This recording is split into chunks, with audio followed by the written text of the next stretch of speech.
When a routine traffic stop turns into a career-defining moment, a police officer's worst assumptions collide with a truth he never saw coming. His target is the man who holds his future in his hands. The sun was starting its descent over the streets of Sacramento, painting the sky with streaks of gold and amber. Eric Porter was on his way home after a long day at the office. His sedan hummed softly as he adjusted the air conditioning, eager to shake off the day's stress. The radio played faintly in the background, a soothing antidote to the bustling city streets. He approached a yellow light, slowing down just as it turned red. That's when the blue and red lights erupted behind him, accompanied by the sharp blare of a police siren.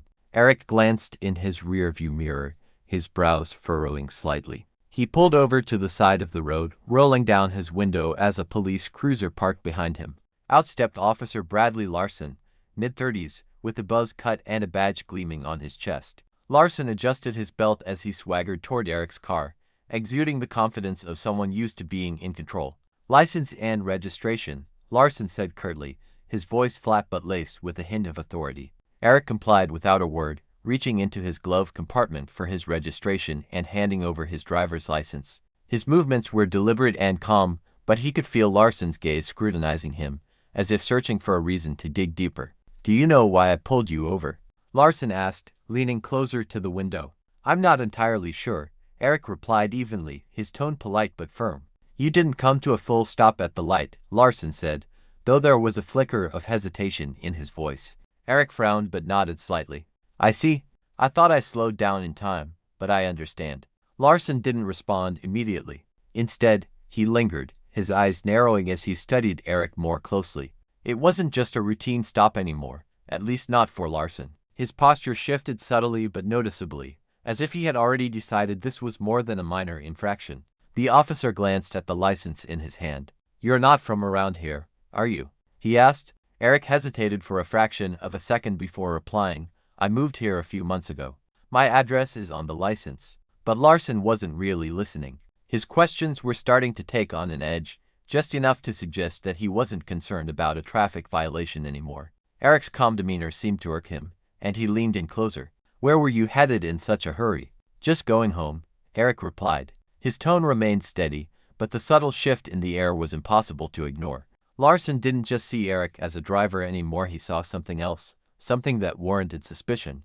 Eric could sense the tension building, but he didn't flinch. Little did Officer Larson know, the calm exterior wasn't naivety, it was control. This was just the beginning. Larson took a step back, folding Eric's documents with an exaggerated slowness before tucking them into his chest pocket. He straightened up, his expression shifting into something faintly smug, as though he'd already made up his mind about the man sitting in front of him. "Step out of the car for me," Larson ordered. Eric's grip on the steering wheel tightened briefly, but his face betrayed no reaction. "Is there a specific reason for that, officer?" he asked, his tone measured. Larson's lips twitched, but he masked it quickly. "I asked you to step out of the car. You don't want to make this harder than it has to be." The threat hung in the air, unspoken yet unmistakable. Eric exhaled slowly and opened the door. As he stepped out, Larson's eyes flicked over him, sizing him up.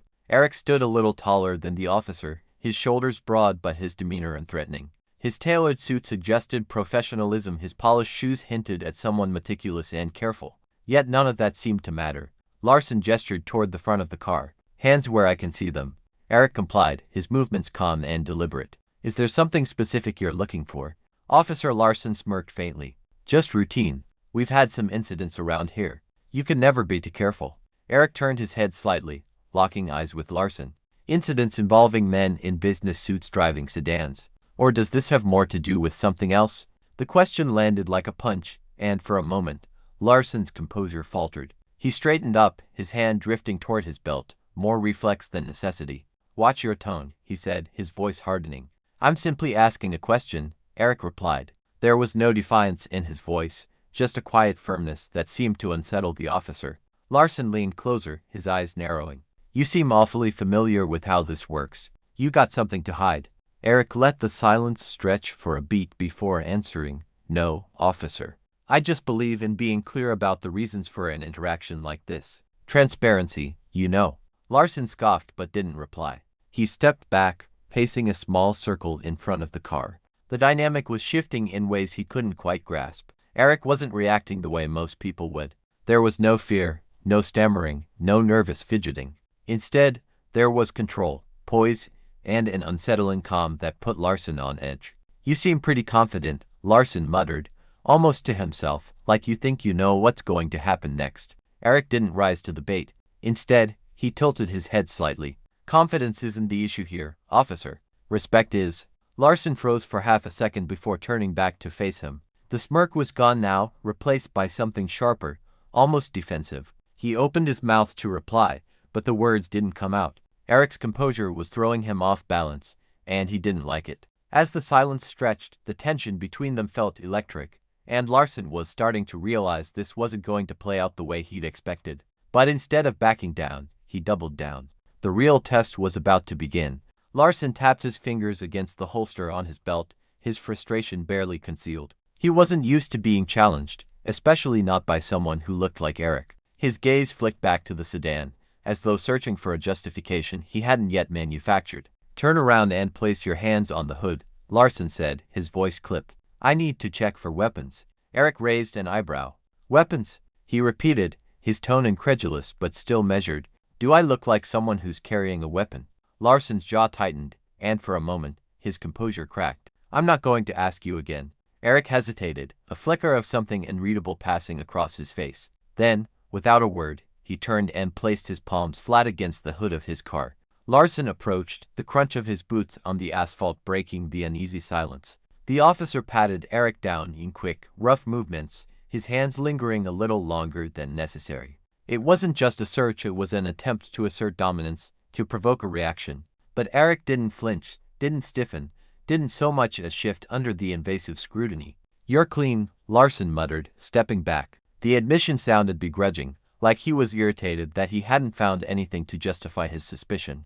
Eric turned to face him, his expression calm but his eyes sharp. "Of course I am," he said simply. "Now, officer, if you're done." "I'm not done," Larson interrupted, his voice rising slightly. The words tumbled out too quickly, betraying his need to stay in control. "You seem to know a lot about what I can and can't do. Care to explain why?" Eric folded his arms, his posture relaxed despite the tension crackling between them. "I've had my fair share of interactions with law enforcement," he said. "Let's just say I've learned a lot over the years." Larson's eyes narrowed. "What? So you a lawyer or something?" Eric smiled faintly. "Or something." The ambiguity in his answer seemed to irritate Larson further. He stepped closer, invading Eric's personal space, his voice dropping to a near growl. "Listen, you think you're smarter than me. Think you can talk your way out of this?" Eric met his gaze evenly, unflinching. "I don't think anything, officer. I just believe in fairness, and so far, I'm not seeing much of it here." The words hung in the air like a challenge, and Larson took the bait. "Fairness? You think fairness is what this is about? People like you always." He stopped himself abruptly, the words lingering like smoke, even though they hadn't fully escaped. Eric's expression didn't change, but something about his posture shifted, a subtle but unmistakable signal that he'd caught exactly what Larson had left unsaid. "People like me," Eric repeated, his voice soft but charged with meaning. Larson bristled, stepping back as if realizing he'd just crossed a line he couldn't uncross. "You know what I mean," he muttered, though his tone lacked the conviction it had moments earlier. "I think I do," Eric replied quietly. His calmness wasn't passive anymore, it was razor-sharp, cutting through the pretense like a blade. "And I think we both know this interaction stopped being about a traffic violation a long time ago."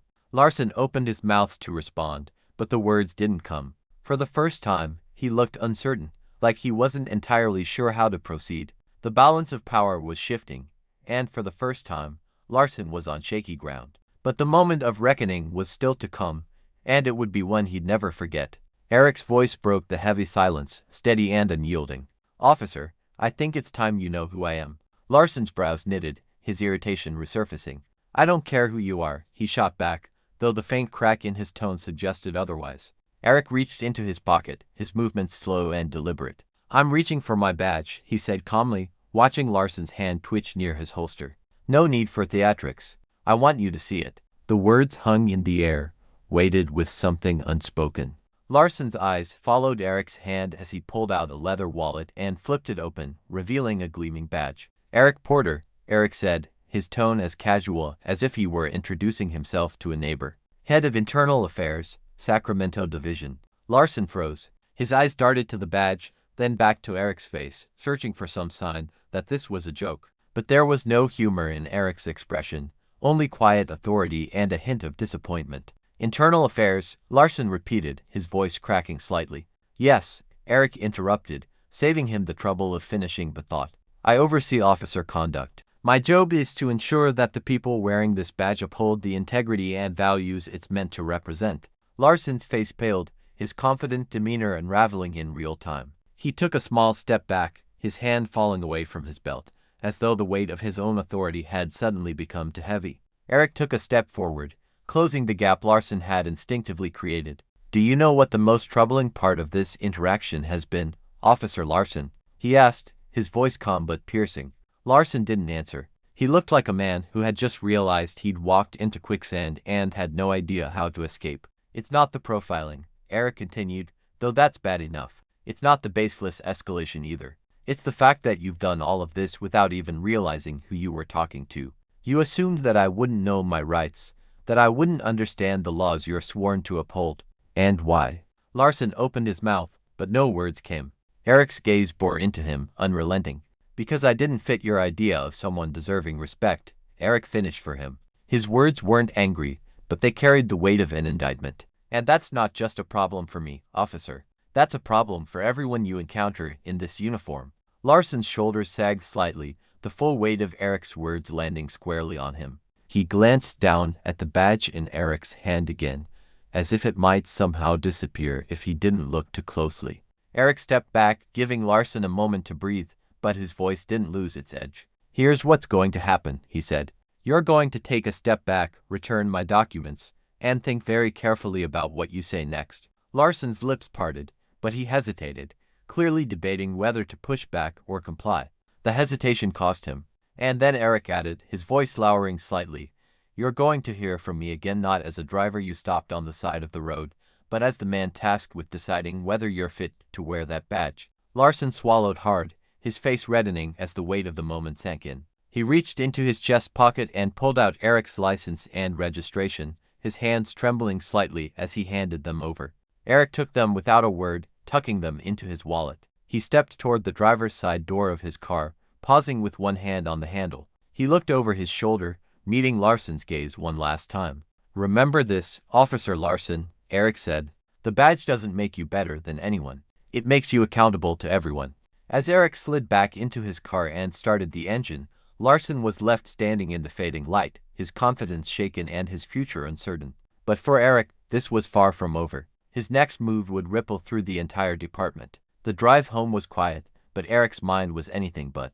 The encounter played over in his head, not because it was unique, but because it wasn't. Larson wasn't the first officer Eric had dealt with like this, and he knew he wouldn't be the last. But this time, things would be different. This time, Eric had the authority to act. The next morning, Eric sat at his desk, the early sunlight streaming through the blinds of his office at the Sacramento Police Department's Internal Affairs Division. A file sat open in front of him. Officer Bradley Larson. His record wasn't spotless. Minor complaints of unprofessional conduct, excessive stops, and vague misunderstandings that had never been properly addressed. Eric leaned back in his chair, his fingers steepled as he thought about the broader implications. Larson wasn't an anomaly, he was a symptom of a deeper problem. And Eric wasn't interested in putting a bandage on a bullet wound. A knock on his office door interrupted his thoughts. His assistant, Linda, stepped in, holding a stack of reports. Morning, Mr. Porter. I've got the summary on last month's misconduct cases. Also, Chief Daniels wanted me to remind you about the department review next week. Eric nodded, taking the files from her. Thanks, Linda. Can you also schedule a meeting with Chief Daniels for this afternoon? There's something I need to discuss with him. Linda hesitated, sensing the weight in Eric's tone. Of course, she said before slipping out of the room. Eric turned his attention back to Larson's file, but his focus wasn't just on the officer. This was bigger than one man and one interaction. It was about the culture that allowed someone like Larson to feel justified in his behavior.